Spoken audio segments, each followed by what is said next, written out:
ನಾವು ನೀವೆಲ್ಲ ಪುಣ್ಯವಂತರು ಅನ್ನುವಂತ ಮಾತನ್ನು ನಾನು ಈ ಸಂದರ್ಭದಲ್ಲಿ ಹೇಳ್ತೀನಿ. ಯಾಕೆ ಅಂತಂದ್ರೆ ಈ ಮುಂಡರಗಿ ನಾಡು ಬಹಳಷ್ಟು ಸ್ವತಂತ್ರಕ್ಕಾಗಿ ಹೋರಾಟ ಇರತಕ್ಕಂಥ ನಾಡು. ಈಗಂತ ಜನ ಯಾವುದಕ್ಕಾದ್ರೂ ಒಂದು ಒಳ್ಳೆಯ ಕೆಲಸಕ್ಕೆ ಇರ್ಬೋದು ಅಥವಾ ಪ್ರಕೃತಿ ವಿಷಯಕ್ಕೆ ಸಂಬಂಧಪಟ್ಟಂಗಿರ್ಬೋದು ಸಾಕಷ್ಟು ಹೋರಾಟಗಳನ್ನ ಮಾಡಿರ್ತಕ್ಕಂಥ ಒಂದು ಭಾಗದಲ್ಲಿ ಇವತ್ತೊಬ್ಬ ಯುವ ಕಲಾವಿದ ಜನಿಸಿದನಂತಂದ್ರೆ ಇದು ನಮ್ಮ ಹೆಮ್ಮೆ ಅನ್ನುವಂತ ಸಂದರ್ಭದಲ್ಲಿ ನಾನು ಹೇಳಕ್ ಇಷ್ಟಪಡ್ತೀನಿ.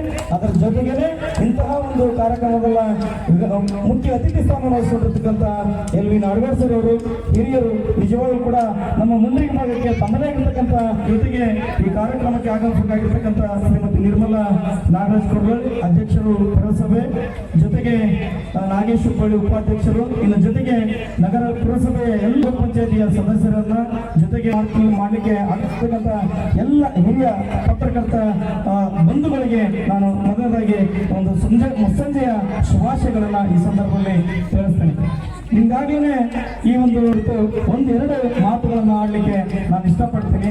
ನಿಜವಾಗ್ಲೂ ಕೂಡ ನೋಡಿ, ಇವತ್ತಿನ ಕಾಲ ಬಹುಶಃ ನಾವೆಲ್ಲರೂ ಪ್ರಿಯರಾಗಿದ್ದೀವಿ ಸಂದರ್ಭದಲ್ಲಿ ಇವತ್ತು ಸಾಹಿತ್ಯ ಉಟ್ಕೊಳ್ತಾ ಇದೆ ಅಂತಂದ್ರೆ ನಿಜವಾಗ್ಲೂ ಕೂಡ ನಾನು ಆಗಲೇ ಹೇಳಿದಾಗೆ ಅದೊಂದು ಅದ್ಭುತವಾದಂಥದ್ದು. ಯಾಕಂದ್ರೆ ಬಹುಶಃ ಸಾಹಿತ್ಯ ಅಂತಕ್ಕಂಥದ್ದು, ಕಲೆ ಅಂತಕ್ಕಂಥದ್ದನ್ನು ಎಲ್ಲರನ್ನ ಕೈ ಬೀಸಿ ಕೈದಿರುತ್ತೆ, ಆದ್ರೆ ಕೆಲವರನ್ನ ಮಾತ್ರ ಆಯ್ಕೆ ಮಾಡ್ಕೊಳ್ತದೆ. ಹಾಗೆ ಸಾಹಿತ್ಯ ಅಂತಕ್ಕಂಥದ್ದನ್ನ ನಮ್ಮ ಬಸವರಾಜ ಬನ್ನೂರನ್ನ ಆಯ್ಕೆ ಮಾಡಿಕೊಳ್ತಂತಂದ್ರೆ ನಿಜವಾಗ್ಲೂ ಕೂಡ ನಮ್ಮ ನಿಮ್ಮೆಲ್ಲರ ಹೆಮ್ಮೆ. ಆ ದೃಷ್ಟಿಯಲ್ಲಿ ಕೇವಲ ಇವತ್ತು 5 ಪುಸ್ತಕಗಳು ಹೊರಹೊಮ್ಮಿದ್ದಾವೆ.